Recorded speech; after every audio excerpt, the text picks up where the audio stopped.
Salut.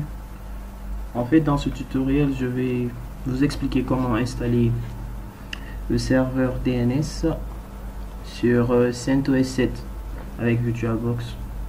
Voilà.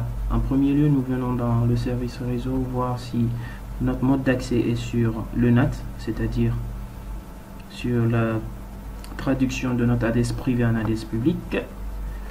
Nous viendrons dans notre fichier de configuration d'interface pour voir en réalité s'il est sur le DHCP, c'est-à-dire le DHCP de mon routeur à la maison.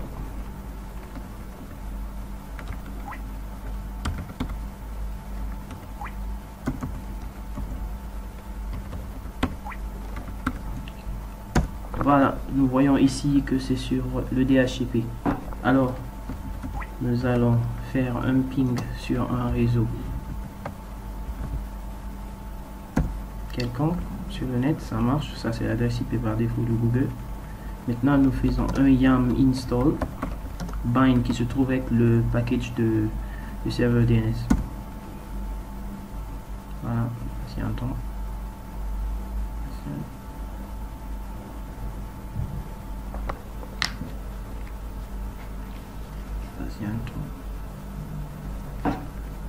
Nous patientons pour que le processus d'installation soit encore. Voilà, on fait yes pour continuer le téléchargement et l'installation. Voilà, il installe les librairies dépendantes. Yes pour l'installation.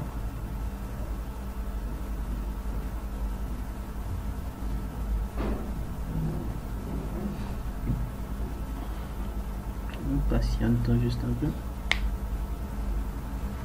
Le DNS veut dire Domain Name System, qui fait la traduction d'un nom de domaine, d'une adresse IP à un nom de domaine. Bon, voilà, une fois que le téléchargement et l'installation a été accompli, nous allons faire les configurations de base. En premier lieu, nous allons venir éditer notre fichier de configuration d'interface pour fixer l'adresse de notre serveur. Ici notre serveur est cette machine CentOS 7. Voilà, au lieu que ça soit bootproto DHCP, nous allons mettre sur bootproto known pour fixer l'adresse IP. Nous allons juste décommenter ça, c'est des trucs que je l'avais déjà fait. Voilà, nous remarquerons ici que notre adresse IP de notre serveur est 192.168.2.2 et que le match du sous-réseau est /24, c'est-à-dire 8 octets à 1. Nous allons enregistrer. Voilà, la première des choses à faire d'abord, c'est de configurer notre interface et de fixer une adresse. La deuxième chose est la résolution qui se trouve dans le etcresolve.conf. Là, ça a été généré par le Network Manager, c'est-à-dire il a donné le gateway. Ici, nous allons mettre l'adresse IP de notre serveur, c'est-à-dire l'adresse IP de ma machine que j'ai eu à fixer. C'était le 192.168.2.2. Voilà, ça ce sera le name server. Il doit rechercher maintenant mon nom de domaine. Mon nom de domaine ici, nous allons mettre par exemple udb.com, tout bêtement, et l'enregistrer. Voilà, ça ce sont les deux premières parties pour configurer d'abord un domain name system, le DNS, les prérequis. Puis après ça, nous avons à éditer le fichier named.conf qui se trouve dans etc. Voilà, on voit que le DNS écoute au port 53. Voilà, le 127.0.1.0.1.0.1 se trouve avec l'adresse du loopback. Donc nous allons mettre le 192.168.2.2 qui se trouve avec l'adresse de notre machine serveur CentOS ici. Voilà. Et maintenant nous allons mettre l'adresse de notre réseau 192.168.2.0 qui se trouve être un max avec un masque de /24.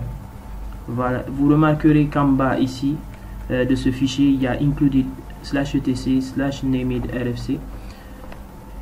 C'est là nous allons assigner les zones directes et inverses. Nous allons l'enregistrer et allons dans le fichier named.rfc zone. Voilà, je vais vous montrer une méthode un peu plus rapide pour le faire encore moins. Voilà, vous prenez cette zone, vous copiez, vous descendez sur la ligne, vous collez.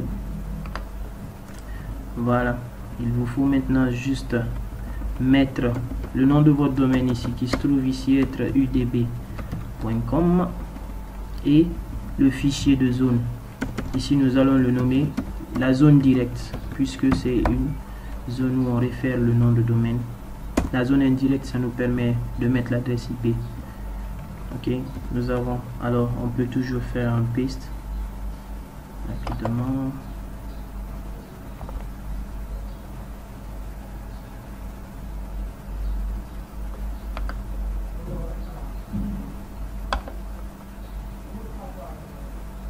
Paste. Voilà. Venons, nous pouvons conserver ça. Ça fait le 268. C'est l'inverse de notre réseau, de l'adresse de notre réseau. Donc on fera les trois premières parties. Chez moi c'est ça, 2.168.192 INADTR. Puis nous allons nommer le fichier inverse, la zone inverse, comme inverse, et nous l'enregistrons.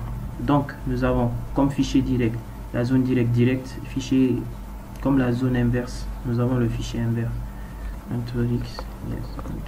Voilà, nous venons maintenant, nous nous positionnons dans le répertoire var named et nous créons les deux fichiers que nous avons eu à assigner dans le RFC 1912. Donc je vais vous montrer une méthode un peu plus facile. On fait un cat, c'est-à-dire lister le contenu de named.localhost dans, c'est une commande shell, dans direct. Il va automatiquement créer direct. Donc nous rentrons dans direct. Voilà. Ici voici l'adresse de notre machine, c'est l'alias. Voilà. Ici nous allons mettre le nom, l'adresse d'abord de notre serveur. Nous allons le nommer ici serveur 1, comme si c'était le serveur 1 dans mon domaine. Il peut avoir plusieurs serveurs dans un seul domaine. Voilà. Donc on met, mon domaine c'est udb.com. N'oubliez pas le point à la fin, sinon il va y ajouter encore le nom de domaine. Donc je suis d'abord le root serveur 1 .udb.com. Voilà, nous voyons ns ici, c'est name server. Donc il va nous donner directement, nous allons mettre au niveau de l'adresse ici le nom de notre domaine qui se trouve être notre serveur point, le nom de domaine. N'oubliez pas le point à la fin. Adresse nous permet de mettre le nom de notre serveur qui se trouve ici en adresse IP. Voilà, donc nous allons mettre le nom de notre serveur, c'est le serveur 1. Notre machine ici c'est le serveur 1. Voilà, c'est bon. On met l'adresse IP. On sait que l'adresse IP ici c'est le 192.168.2.2. Voilà. Nous pouvons lui donner un alias aussi, www, qui est commun à tout le monde, qui est le CNAME, qui est le canonical name, c'est-à-dire donner un nom, un alias à son serveur, ici à sa machine. Bon, ici il se trouve que c'est le serveur, nous c'est le serveur 1, udb.com. On enregistre. Voilà, pour ne pas y avoir à écrire toujours la zone inverse, nous copions seulement la zone directe dans la zone inverse que nous avons eu à créer dans le RFC zone, puis nous essayons de l'éditer. Voilà, nous venons ici, tout ce que vous aurez à faire c'est d'ajouter un pointeur. Voilà, On va juste enlever ça. Voilà, nous savons que notre machine a le 192.168.2.2 et on sait que c'est un /24. Donc le 192.168.2.0 est l'adresse du réseau. Donc notre machine occupe la deuxième position dans notre réseau pour lui donner une adresse IP claire, c'est-à-dire 192.168.2.2. Donc nous allons prendre la position de notre serveur, c'est le 2. Voilà. Et là, nous allons mettre PTR pour le pointer vers le serveur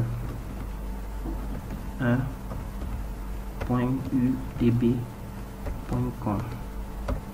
On l'enregistre. Voilà, maintenant nous allons vérifier si nos fichiers de configuration ne regorgent pas de faute. La commande pour les fichiers named check conf pour les deux fichiers de configuration qui se trouvent dans etc. Donc on ferait en premier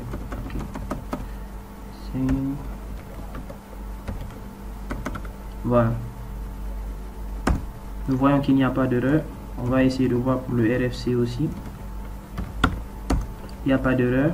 Pour faire maintenant, pour regarder la configuration des zones, on fait juste un check zone sur le nom du domaine d'abord, udb.com, la zone directe.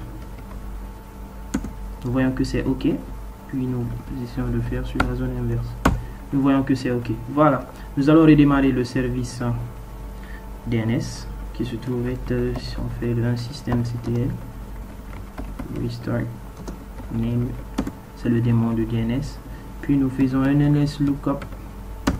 Voilà, www, on voit que minute, on attend. Voilà, je vais le tenter. www. Voilà, sûrement je n'ai pas mis sur mon réseau, donc il va rechercher forcément. Voilà, je mets sur mon réseau interne. OK. Voilà, je fais un NS lookup.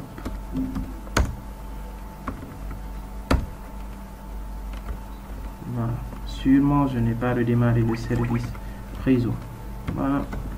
Système CTL, restart, il va toujours chercher un DHCP. Restart network. Voilà. Voilà, donc ce sont des erreurs qui arrivent. Lookup. www. Maintenant, il va voir. Ça marche. Maintenant, on va essayer de mettre le nom de notre serveur. 2.2. Voilà, tout ça, ça marche. Voilà, c'était brièvement un tutoriel pour configurer DNS un peu plus rapidement. Merci de m'avoir suivi.